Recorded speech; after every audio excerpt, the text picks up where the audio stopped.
Olá, irmãos. Mais uma vez estamos aqui para falarmos da palavra de Deus.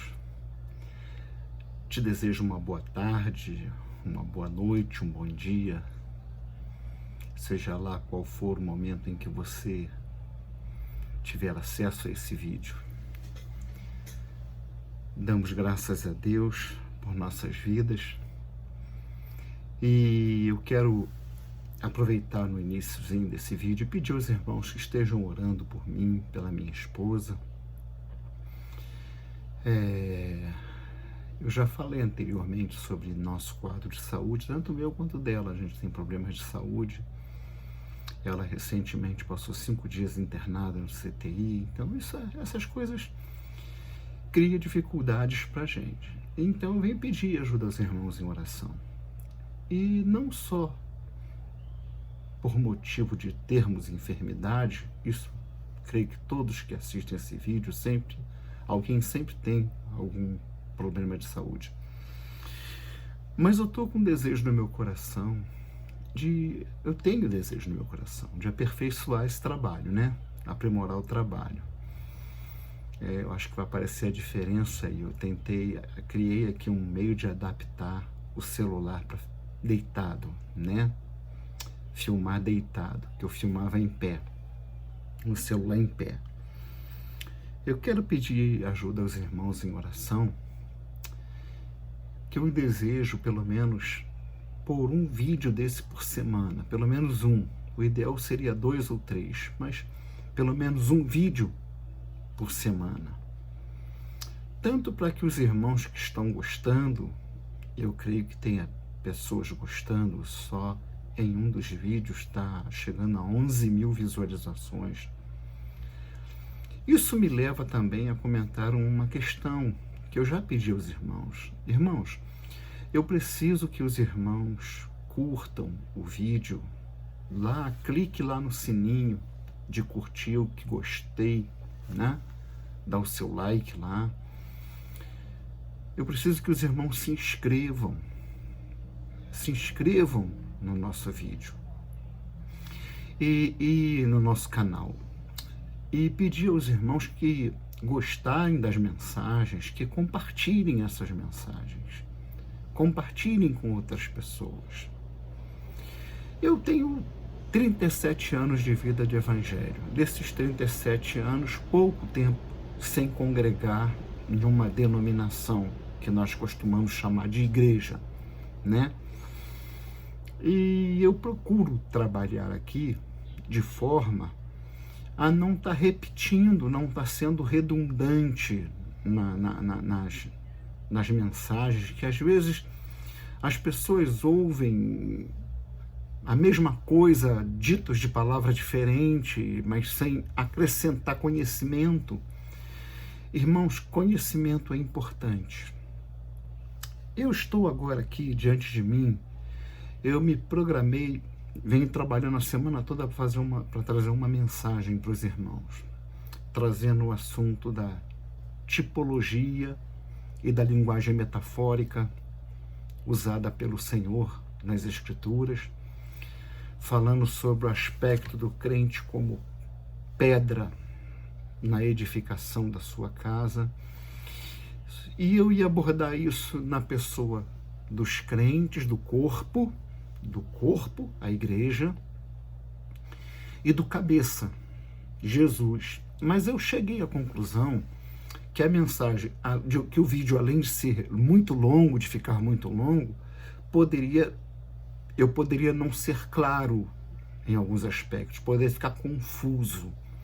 Eu percebi que eu estava como que botando 2 mensagens em uma só. Então eu decidi fazer esse vídeo falando com os irmãos, falando com a igreja. Reconheço falar algumas coisas que os irmãos já sabem, já ouviram, mas eu em seguida vou estar falando sobre o Messias, cabeça da igreja, a rocha, que é falar sobre o tipo ou a metáfora da pedra, mas de um outro aspecto, num aspecto mais em um nível mais alto, mais elevado. Então, dito isto, eu repito que eu preciso que os irmãos me ajudem, tá? O YouTube tem sinalizado, as visualizações têm crescido bastante. Eu espero que os irmãos assistam o vídeo todo. Irmãos, eu preciso de um retorno dos irmãos.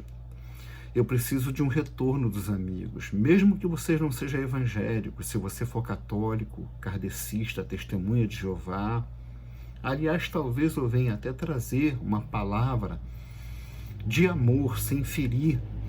Eu tenho alguns amigos testemunhas de Jeová. Pessoas que eu trago um carinho no coração por elas. Agora mesmo fiz uma amizade com um senhor lá da Penha, um senhor José, pessoa que tem me respeitado muito, a gente tem se falado com respeito, sabe? Ele tem sido uma pessoa muito agradável, eu tenho gostado muito de ter conversado com o senhor José.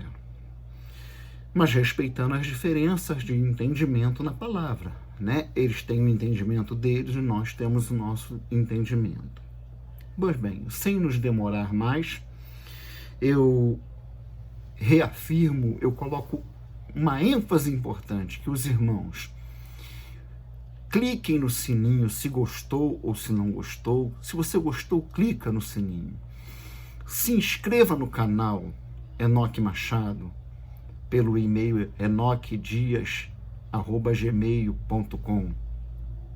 Tem um outro canal, Machado Arimateia 8@gmail.com. Eu vou estar provavelmente trabalhando nesse outro canal alguns aspectos diferentes do que eu trabalho nesse canal. Por exemplo, nesse canal fica difícil eu falar sobre o tema da Bíblia como o guia do crente. Falar da história recente da Bíblia, pelo menos da história recente da Bíblia. Como que era a Bíblia há 40, 50 anos atrás e o que nós temos hoje como Bíblia. Eu estou planejando, eu ainda estou trabalhando essa questão, de no canal Machado Arimateia, eu levar esses assuntos e aqui trazer mais mensagens de edificação, ok? Dito isto, eu quero convidar os irmãos a abrir a Bíblia no livro do profeta Ezequiel, capítulo 11, livro do profeta Ezequiel, capítulo 11, verso 19 somente. Verso 19, que diz assim a palavra de Deus: E lhes darei um só coração, e um espírito novo, porém, dentro deles. Presta atenção nisso, isso é muito importante. Deus não está dizendo que ele vai dar apenas um novo coração. Olha que coisa. Ele está dizendo também, eu vou pôr um espírito novo dentro dele. E nós vamos estar vendo que isso faz todo sentido na nova aliança. E tirarei da sua carne o coração de pedra, e lhes darei um coração de carne. Bom, eu fiz aqui um texto e vou estar lendo esse texto, falando com os irmãos.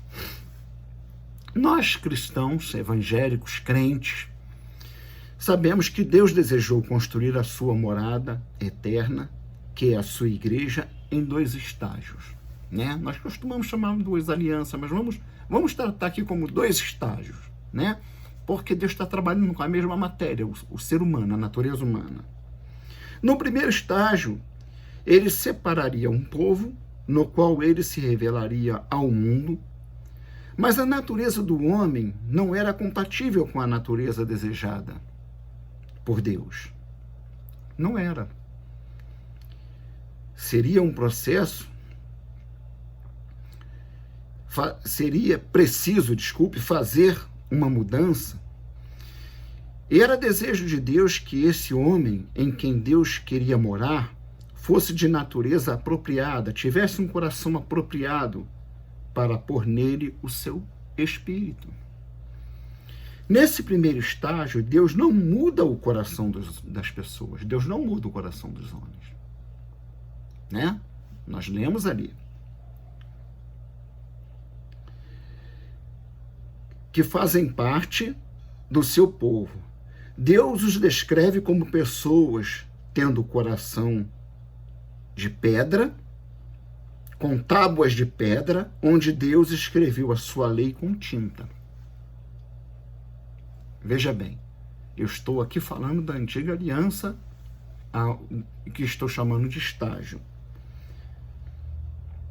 Mas o processo de convivência, é claro, não agradou o Eterno. Então, ele preparou o segundo estágio, quando colocaria no homem um coração novo e nele poria um novo espírito, colocaria um coração de carne, com tábuas de carne, nas quais escreveria a sua lei, e onde também reinaria a sua graça.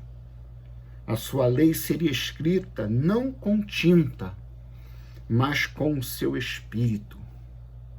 Tanto no primeiro estágio, irmãos, desse longo processo, seu povo é denominado de pedras. Eles são chamados de pedras. Nós somos pedras. Pedras de edificação. Prestem atenção nesses detalhes, que isso vai valer tanto para esse vídeo quanto para o outro, onde a ênfase será sobre Jesus, com as quais Deus estaria dia a dia edificando a sua morada em espírito. No primeiro estágio, este homem é denominado como um ser espiritualmente morto. Seu coração possui tábuas de pedra, mas recebe a escrita com tinta. Como se pode ver, essa linguagem metafórica mostra toda a diferença entre o homem do primeiro estágio, a primeira aliança, e o homem do segundo estágio, da nova aliança. Né? Irmãos, eu tenho, ao longo de minha vida, como todo crente, me confrontado com pessoas maduras, com pessoas preparadas, pessoas que somam quando conversam com a gente, quando estão perto da gente. Mas também se vê muito, muito mesmo, pessoas com as quais nós não nos identificamos espiritualmente. Não nos identificamos espiritualmente. As pessoas desse presente momento da vida do homem, primeiro quarto do século 21, está recebendo um entendimento muito distorcido do que seja a igreja, do que seja obra de Deus, do que é salvação. Tanto que hoje, é uma percepção minha, que eu tenho percebido, que compartilho com outras pessoas, não se vê mensagem falando sobre a salvação, e a salvação da perspectiva bíblica, não de certas denominações, de certas igrejas que surgiram de 25, 30 anos para cá, né? Não que as mais antigas, as que nós chamávamos até certo tempo de tradicionais ou históricas, fossem perfeitas. Não. Eu vou compartilhar com os irmãos uma experiência. Eu fui seminarista por pouco tempo, mas fui seminarista da Igreja Presbiteriana e líder, pastor de uma congregação, de um ponto de pregação missionário aqui em Campo Grande. E como os irmãos sabem, os presbiterianos, eles creem na predestinação, via de regra, de forma correta, a predestinação como ensinada nas Escrituras. Mas certo dia uma senhora chegou para mim e fez a seguinte declaração: irmão Enoque, eu não exigia ser tratado de pastor, de seminarista, geralmente... não, pode me chamar de irmão Enoque. Ele estava conversando com uma vizinha, ela é de outra igreja, citou a denominação. E ela falava que a predestinação é um ensino do diabo, que isso não é de Deus, que nós somos hereges por crermos que Deus nos predestinou para a salvação, o que quer dizer que ele então predestinou os outros para o inferno, para a perdição. E eu conversando com ela, falei, irmã, eu não tenho culpa se Deus já nos fez nascer salvos. Eu parei e falei, oi? Peraí, irmã, como é a coisa? Como é que é o negócio? Repete isso para mim. E ela falou, irmã, nós somos predestinados, nós já nascemos salvos. Eu falei, irmã, isso está errado. Se isso foi uma percepção sua da leitura das Escrituras, a irmã teve uma percepção equivocada. Se isso foi ensinado à senhora, te ensinaram heresia, irmã. Isso está errado. Olha, tem uma passagem, eu vou citar uma passagem única que vai encerrar o nosso assunto. Paulo diz em Romanos, porque todos pecaram e destituídos estão da glória de Deus. Todos nascem iguais, perdidos. Espírito morto, como o próprio Paulo vai mostrar em outra parte, nós vamos ver. Em certo momento da nossa história, em certo momento entre o nosso nascimento e a nossa morte, o Senhor vem aos eleitos, aqueles que ele já predestinou desde antes da fundação do mundo, e faz o que nós lemos em Ezequiel. Deixa eu voltar lá que eu já tirei. Em Ezequiel. É muito importante, e eu fui consultar no hebraico, o verbo que a palavra de Deus usa, irmãos, é muito significativo. Quando diz aqui, eles darei um coração, eles darei um só coração. Um só coração. Isso é muito importante nós observarmos. Que nós vemos que nas igrejas, e só isso já é uma contradição. Hoje em dia, nós não vemos um só coração. Nós vemos muitos corações. Nós somos, infelizmente, muitas igrejas. E eu tenho dito isso é uma falácia satânica, porque não existem muitas igrejas. Existem duas igrejas. A noiva do Cordeiro, a igreja do Senhor, a morada do Espírito Santo, e a meretriz de Apocalipse 19, a Babilônia e suas filhas. As filhas são uma multidão inumeráveis, mas elas representam uma segunda igreja, porque só existem duas igrejas. E Deus, através de Ezequiel, ele diz, lhes darei um só coração. Essa não era a ênfase que eu queria, mas eu aproveitei. É um espírito novo, porém, dentro deles. Olha que coisa importante de nós destacarmos. A pessoa, quando passa a crer em Jesus, que na linguagem corriqueira, aqui no Rio de Janeiro, creio que em todo o Brasil, aceita Jesus. Ninguém aceita Jesus, coisa nenhuma, irmão. Você tem que louvar a Deus se Jesus te aceitou, porque é Ele que nos aceita. Ele é quem me aceitou. O verbo hebraico para essa palavra que está aqui traduzida, muito bem traduzida aqui como porém nele, é eten. Eten. Esse verbo que está aqui na Bíblia. Ele é o verbo hatkin. Hatkin. Hatkin, em hebraico. Conjugado aqui no texto, ele está como o verbo eten. O que significa eten?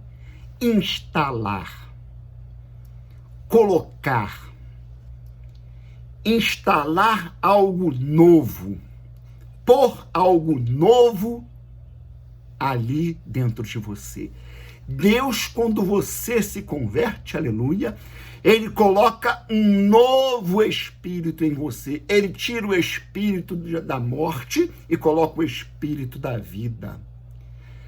Nas Escrituras isso é chamado de a primeira ressurreição. Porque em Adão nós morremos, em Jesus nós somos ressuscitados. Eu não podia passar esse vídeo, que eu pretendo que não seja tão longo quanto o último, que passou um pouquinho de 1 hora, mas eu preciso destacar essas questões importantes e comentar aspectos da igreja,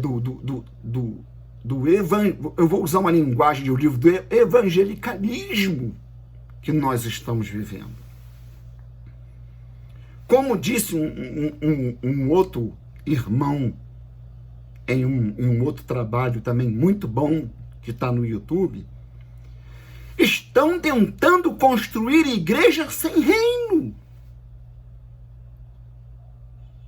Nós somos como pessoas, membros de um corpo, que é a igreja, a qual pertence a um reino.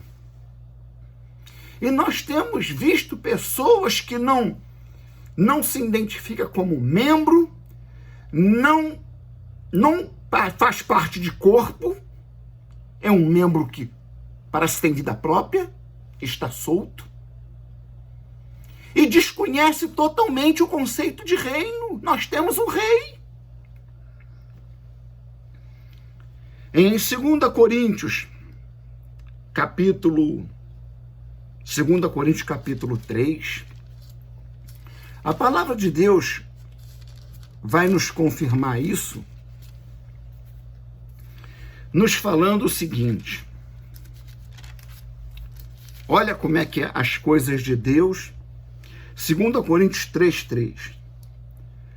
Porque já é manifesto que vós sois a carta de Cristo, ministrada por nós, ele está se referindo a eles, os apóstolos, e escrita não com tinta, mas com o Espírito do Deus vivo, não em tábuas de pedra, mas nas tábuas de carne do coração.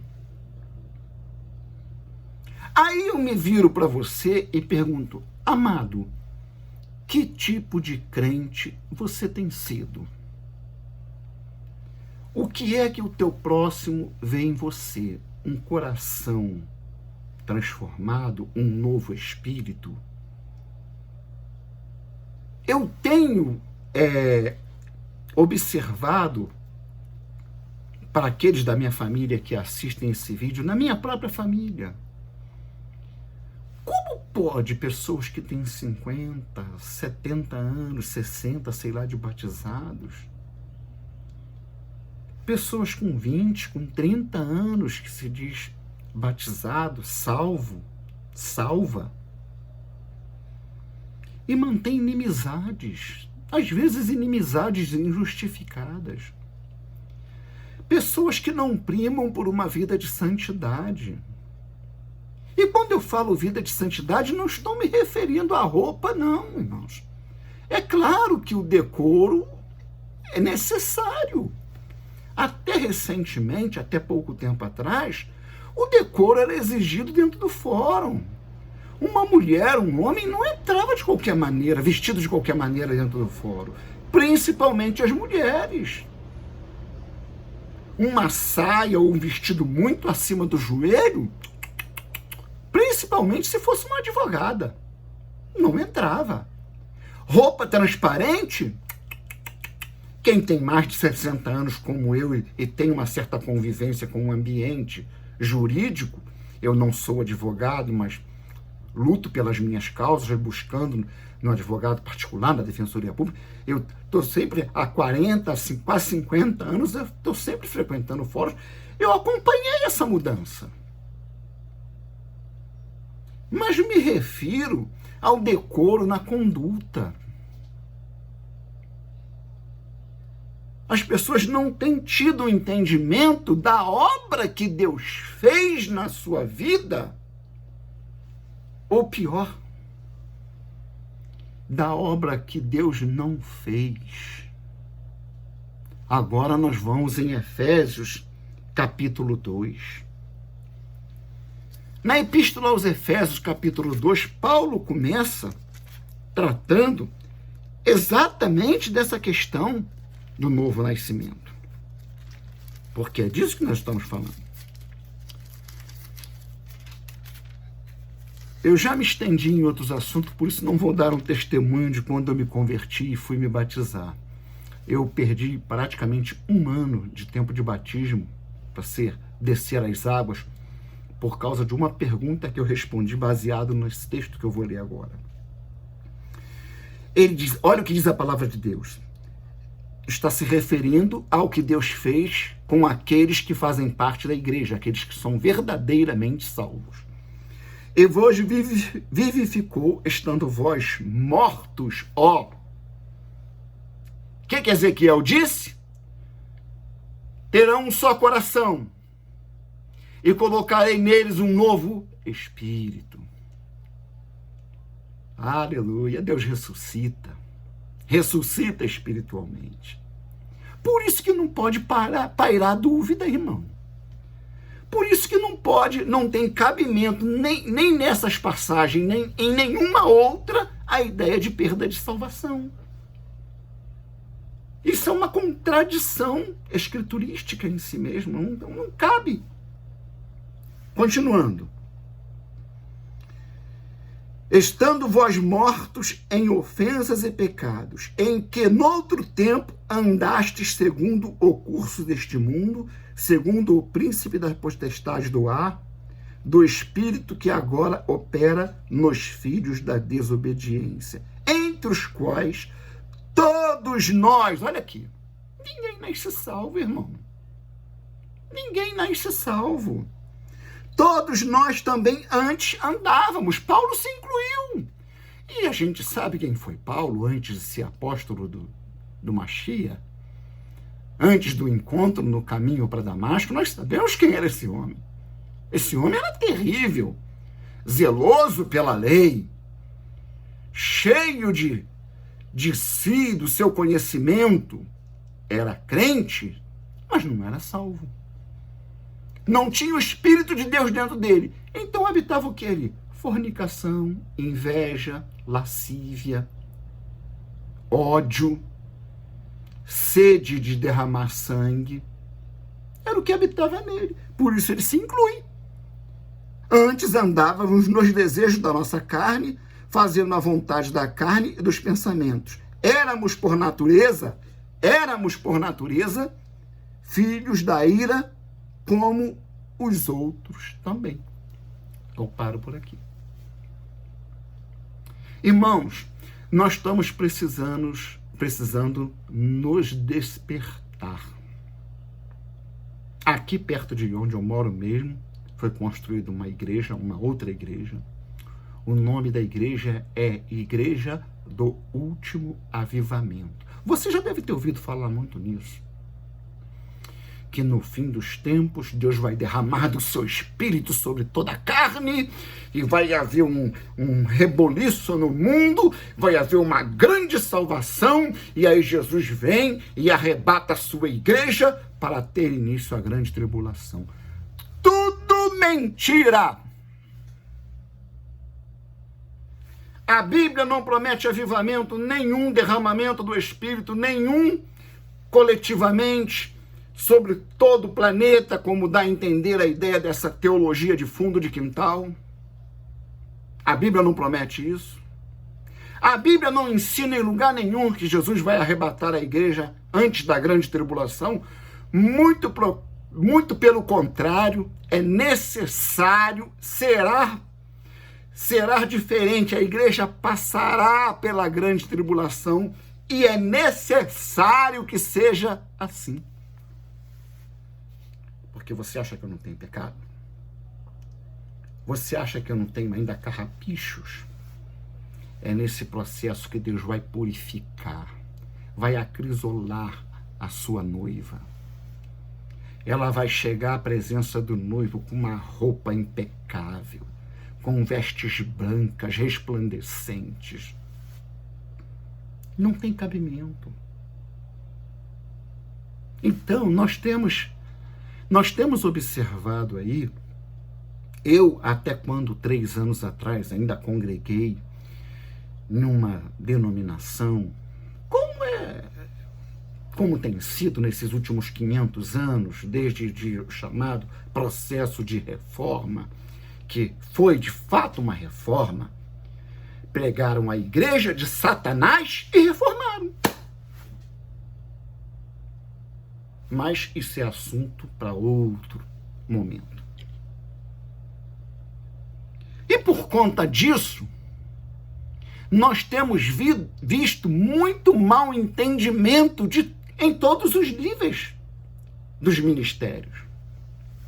Já vista aí do ano retrasado de 2019 para 2020, 2021, o grande suicídio de pastores. Irmãos, conversa com os mais antigos, eu digo até mais antigos do que eu. Ontem mesmo eu conversava com um senhor, ontem não, na sexta-feira, né? Hoje é domingo. Eu conversava com um senhor no banco e sem saber ele era pastor batista. E a gente falava sobre essas questões. Há 40 anos atrás, era impensável, irmãos, a gente ouvir falar de um crente cometer suicídio, que dirá um pastor. Fazendo uma ressalva, não sei quem era a quem se referiram como pastor, porque hoje estão chamando qualquer um de pastor. Estão chamando qualquer um de pastor. Não estou fazendo pré-julgamento, só estou fazendo essa ressalva, que é importante fazer. Para não me deter muito, eu quero agora em 1 Coríntios, lá no 1 Coríntios capítulo 9, falar a respeito, continuar nesse assunto, sobre a conduta do crente pedra viva, do crente que tem um novo espírito e o crente que faz parte de um povo cujo povo tem um só coração. É inconcebível você ver um crente que aparente ser salvo, aparente ter Jesus em sua vida, reinando poderosamente, e encontrar com outro crente que tem as mesmas características e se perceba que o coração deles são divididos. Isso é inconcebível. Alguma coisa está errada. E às vezes não está errada nos indivíduos, está errado no sistema, está errado naquilo dentro do que estamos vivendo. E tem muita coisa errada, irmãos. Tem muita coisa errada. Irmãos, preste atenção no que eu vou dizer agora. Quando o próprio Deus começa a permitir que coisas que não eram para acontecer no meio do seu povo, e agora estou me referindo ao povo mesmo dele, não essa súcia que está por aí, não essas coisas que andam por aí, garrafinha d'água, óleo ungido, que até hoje ninguém me explicou como é que se consegue fazer isso, provavelmente é por congelamento. Não estou falando disso. Eu estou falando das igrejas verdadeiras, onde homens bem intencionados, homens santos trabalham. Quando Deus permite que coisas estranhas comecem a acontecer, o Senhor está sinalizando que estamos vivendo dentro de um sistema, dentro de um ambiente no qual há muita coisa errada e que nós não estamos nos dando conta. Por isso vem julgamentos, por isso vem reclamações, por isso vem conflitos aonde não deveria existir. Isso já acontecia em Coríntios. Primeira epístola de Paulo aos Coríntios, capítulo 9. Se você estiver acompanhando, vou dar uns 5 segundinhos para você achar aí. Eu sei que você é bom de Bíblia, rápido. Capítulo 9, a partir do verso 19 ao verso 22. Paulo diz assim: porque sendo livre para com todos, fiz-me servo de todos para ganhar ainda mais. Olha a conduta desse ser que se apresenta como nova criatura, que se apresenta como quem foi encontrado por Jesus e foi fisgado por ele, porque é assim que é a nossa vida. Irmãos, é vida de escravidão. Não é vida de cobrar 70 mil para cantar na igreja, não. Irmão, não é isso não, irmão. Irmãos, não é isso não. Não é isso não, irmão. Não é isso não.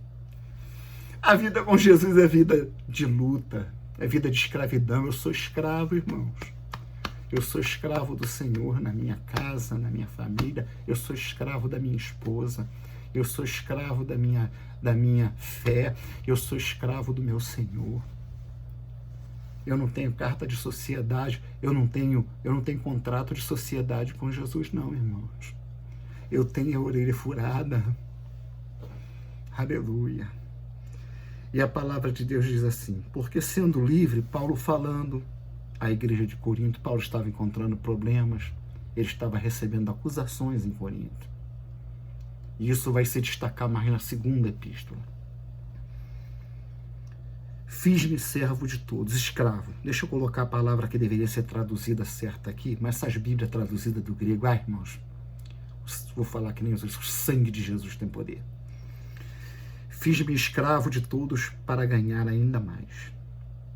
Fiz-me como judeu com os judeus, para ganhar os judeus, para os que estão debaixo da lei, como se estivesse debaixo da lei, para ganhar os que estão debaixo da lei, para os que estão sem lei, diz Paulo. Como se estivesse sem lei, não estando sem lei, para com Deus, mas debaixo da lei do Messias, para ganhar os que estão sem lei. Uma referência a gregos, a romanos. Fiz-me como fraco para com os fracos, para ganhar os fracos. Fiz-me de tudo para todos, para por todos os meios chegar a salvar alguns. E hoje, irmãos, eu começo a finalizar esse vídeo falando que há tão pouca importância sendo dada à salvação. Outro dia eu estava com a visita de um amigo aqui, aliás eu vou estar falando sobre ele, professor de hebraico, formado e licenciado pela Universidade Federal do Rio de Janeiro, professor Ézio Azevedo Filho. Ele me fez uma visita, ele não é, eu não sei como é que eu defino ele. Ele foi além de amigo, ele é mais do que irmão. Ele é um amor da minha vida, sabe? É uma pessoa com quem isso que nós estamos falando, essa afinidade, esse um só coração, um novo espírito foi identificado. E ele é casado, ele tem a esposa dele, ele esteve aqui comigo, com minha esposa, e a gente conversava, e eu falava com ele: rapaz, tu se lembra, tu chegou a alcançar o tempo que as igrejinhas tinham alto-falante do lado de fora, começava a tocar hino, que havia ar livre. Quanto Deus operou naqueles trabalhos de ar livre. Quanta gente foi alcançada ali, quantos eleitos foram encontrados ali. Quantas vidas escravas de Satanás foram libertas ali, pessoas endemoniadas eram libertas ali. E esse espírito aqui que Paulo manifesta, que deve ser o espírito encontrado naqueles que não são mais pedra do primeiro estágio, pedras da antiga aliança, pedras frias, nas quais estão escritas leis com letras frias. Nós somos pedras vivas. 1 Pedro 2,4, vamos lá. Vamos rapidinho lá. Eu falei que já estava encerrando. 1 Pedro 2,4. E chegando-vos para ele, pedra viva, reprovada na verdade pelos homens, mas para com Deus eleita e preciosa. Vós também, como pedras vivas, sois edificados, casa espiritual e sacerdócio santo, para oferecer sacrifícios espirituais agradáveis a Deus por Yeshua HaMashiach, o Messias Jesus. Então, meu irmão que assiste este vídeo, preste atenção como a palavra de Deus fala quando a gente vai participar do cálice da ceia. Examine-se cada um a si mesmo. A minha palavra é de advertência. Ela é, como diz o autor aos Hebreus, lá usando uma certa linguagem, uma figura de linguagem, uma espada de 2 gumes, cuidado que ela corta para os 2 lados. Ela serve para mim também. Nós precisamos pedir a Deus que nós precisamos interceder pela igreja. E nós precisamos nos olhar no espelho espiritual do Messias, que deve refletir-se em nós, para que a gente seja encontrados agradáveis a Deus. Porque nós não pertencemos mais ao templo do antigo pacto. Nós somos pedras vivas e não simplesmente pedras. O nosso coração precisa possuir tábuas de carne com a lei do Mashiach, do Messias, escrita não com tinta, mas escrita pelo Espírito. Que Deus vos abençoe. Que Deus te dê uma semana abençoada, meu irmão, um final de domingo abençoado. Que a mão do Senhor esteja estendida sobre tua casa, sobre a tua vida, no transporte, no trabalho.